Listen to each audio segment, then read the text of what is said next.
ভাদ্র মাসের অমাবস্যা, ঝোড়ো বাতাস, টিপটিপ বৃষ্টি, বিদ্যুৎ চমকাচ্ছে আকাশে।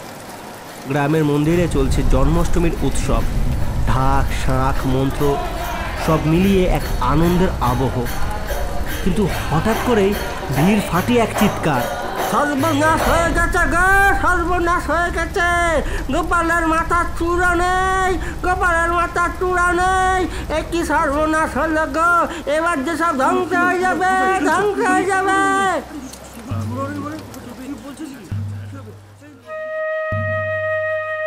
জন্মাষ্টমীর শুভেচ্ছা নেবেন আমরা ডান্টোর স্টোরিজ। আমরা আজ থেকে 1 বছর আগে যখন এই ডান্টোর স্টোরিজ অডিও চ্যানেলটা খুলেছিলাম, তখন ঠিক করেছিলাম 50 নম্বর এপিসোডে আমরা অরিজিনাল স্টোরি দেব। তাই জন্মাষ্টমীর শুভ লগ্নে আপনাদের কাছে পরিবেশন করছি ডান্টোর স্টোরিজ অরিজিনালস চূড়া রহস্য। এই গল্প এবং গল্পের চরিত্রদের যদি আপনাদের ভালো লেগে থাকে তাহলে অবশ্যই কমেন্টে জানাবেন। আমরা চেষ্টা করব এই গল্পের সিকুয়েল বানিয়ে যেতে। গল্পের রচয়িতা ও গোয়েন্দার চরিত্রে সুরজিৎ প্রামাণিক, অন্যান্য চরিত্রে ময়ূখ চ্যাটার্জি, দেবকান্তি মহাদানী এবং তুষারকান্তি ঘোষ। আবহ পরিকল্পনায় মিস্টার ভোম্বল।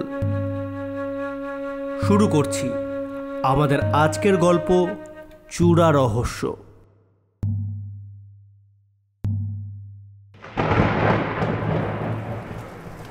ভাদ্র মাসের অমাবস্যা, ঝোড়ো বাতাস, টিপটিপ বৃষ্টি, বিদ্যুৎ চমকাচ্ছে আকাশে। গ্রামের মন্দিরে চলছে জন্মাষ্টমীর উৎসব। ঢাক, শাঁখ, মন্ত্র সব মিলিয়ে এক আনন্দের আবহ। কিন্তু হঠাৎ করেই ভিড় ফাটিয়ে এক চিৎকার, সর্বনাশ হয়ে গেছে গো, সর্বনাশ হয়ে গেছে, গোপালের মাথার চূড়া নেই, গোপালের মাথার চূড়া নেই, এ কি সর্বনাশ হলো গো, এবার যে সব ধ্বংস হয়ে যাবে, ধ্বংস হয়ে যাবে।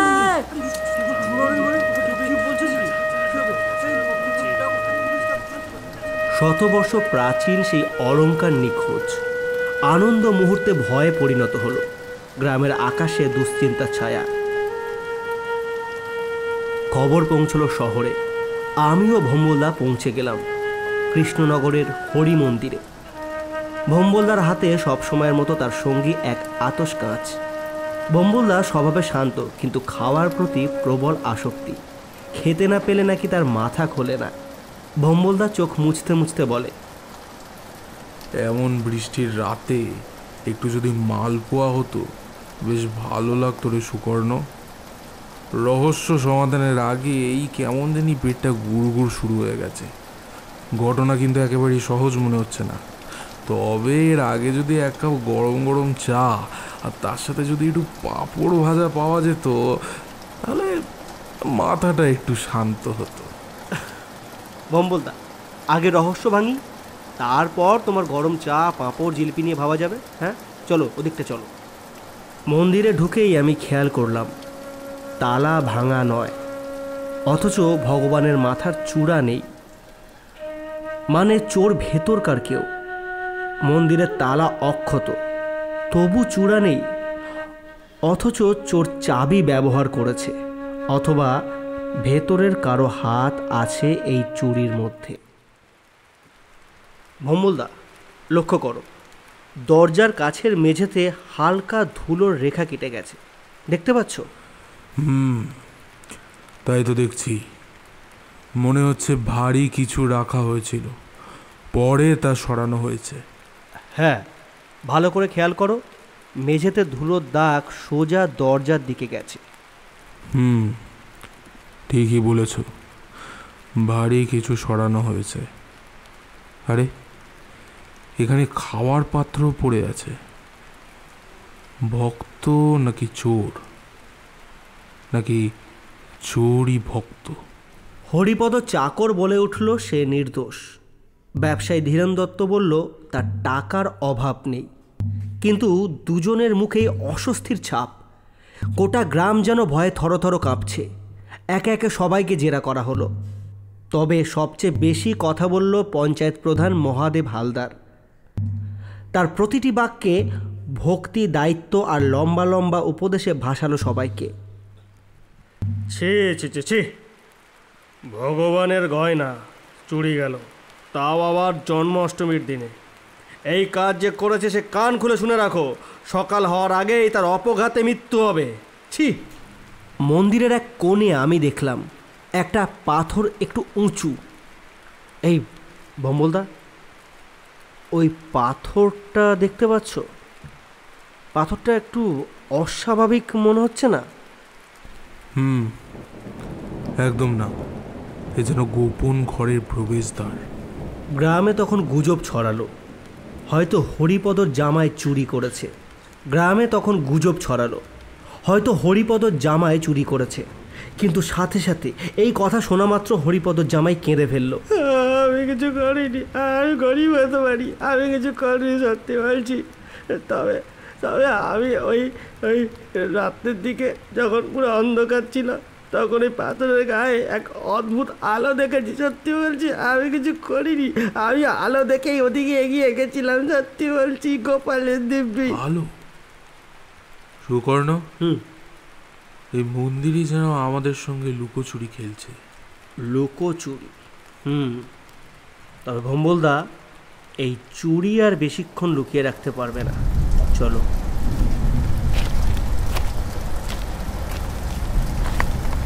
অনেক রাতে ফের আমি আর ভম্বলদা মন্দিরে এলাম, বজ্রপাত, ঝড় বৃষ্টি আর গভীর অন্ধকার মাথায় নিয়ে।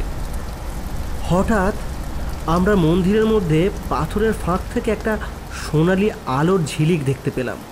ভম্বলদা বেশ কিছুক্ষণ তার আতস কাজ দিয়ে পর্যবেক্ষণ করে বলল, সুকর্ণ, ওটা কি? আরে ওই যে চকচক করছে, কেউ কি আমাদের আগে থেকেই এখানে এসে আলো জ্বেলে বসে আছে? এটা বুঝতে পারলে না ভম্বলদা? এটা হচ্ছে বহু মূল্যবান বস্তু, যেটার জন্য গোপালের মাথার মুকুট চুরি গেছে। মানে ওটা চূড়া নয়? না। তবে আর কি? তাহলে আমরা ফিরে যাই, সর্ষের মধ্যেই ভূত, ও মুকুট আমরা ফিরে পাবো না। মুকুট পেয়ে গেছি ভম্বলদা। পেয়ে গেছো? কোথায়? দেখাচ্ছি, এসো। আমিও ভম্বলদা শক্ত হাতে পাথর সরাতেই বেরিয়ে এলো গোপালের সোনার চূড়া। ঠিক ঠিক তখনই অন্ধকার থেকে বেরিয়ে এলো গ্রামবাসী গণেশ। সে রাগে ফুঁসছে। হ্যাঁ, আমি নিয়েছিলাম, ভেবেছিলাম শহরে বেঁচে ফেলবো, কিন্তু কিন্তু এই অভিশপ্ত পাথর সব ফাঁস করে দিল। ও, তার মানে মুকুটের ওই পাথর থেকেই আলো বের হচ্ছিল। হ্যাঁ, আর উনি ভেবেছিল পাথর খুলে মুকুট আবার গোপালকে পরিয়ে দিলেই সব মিটে যাবে, আর কেউ প্রশ্ন করবে না। সবাই দেখবে গোপালের চূড়া গোপালের মাথায় আছে, কিন্তু পাথর থাকতো না। চুরির আসল কারণ চূড়া নয়, পাথরে। চুরিবিদ্যা মহাবিদ্যা, যদি না পড়ো ধরা, তবে নিশ্চয়ই তুমি একা নও।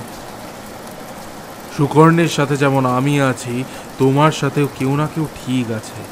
মানে আমার আতস কাজ তাই বলছে।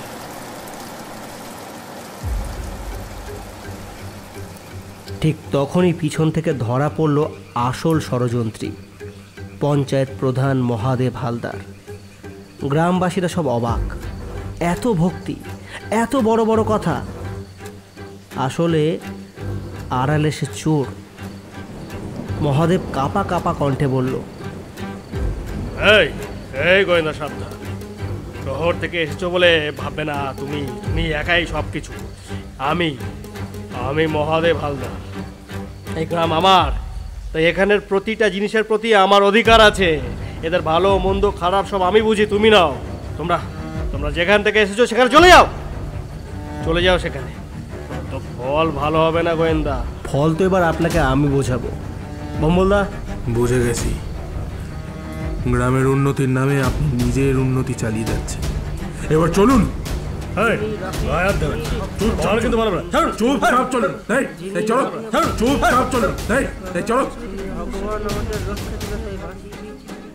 সত্য প্রকাশ পেল, গণেশ ছিল কেবল হাতের পুতুল, আসল মাথা মহাদেব হালদার।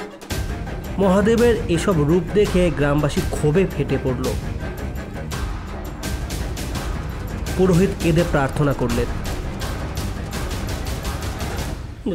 জয় গোপাল, জয় গোপাল, জয় গোপাল, তো তুমি আছো ভগবান, তুমি আছো, তুমি আছো।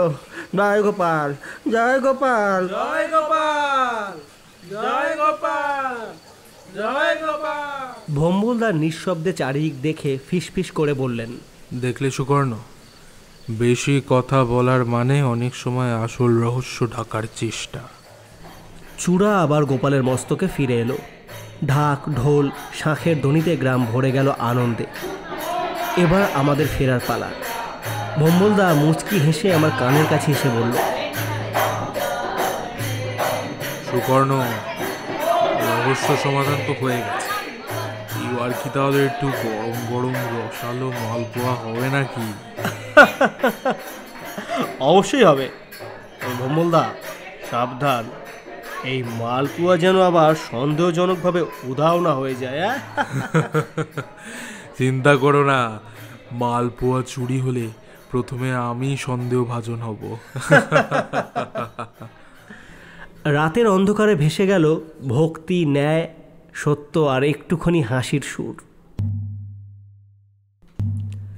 দ্য আনটোল্ড স্টোরিজের দর্শকদের জন্য খুশির খবর। নাট্যদল প্রাচ্যর 18তম জন্মদিন উপলক্ষে আগামী 19, 20 এবং 28শে অগাস্ট একাডেমির মঞ্চে মঞ্চস্থ হতে চলেছে প্রাচ্য নাট্যদল প্রযোজিত 3টি নাটক।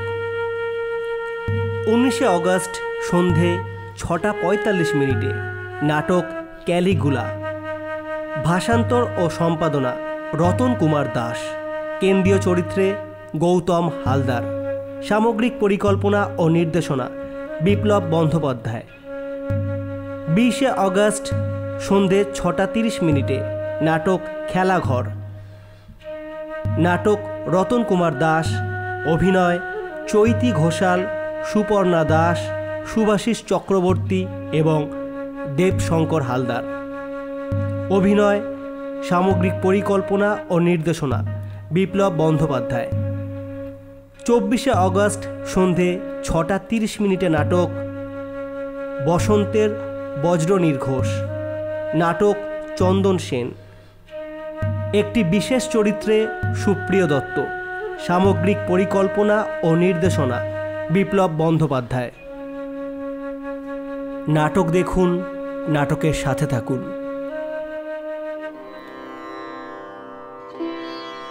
কেমন লাগলো দ্য আনটোল্ড স্টোরিজ অরিজিনাল?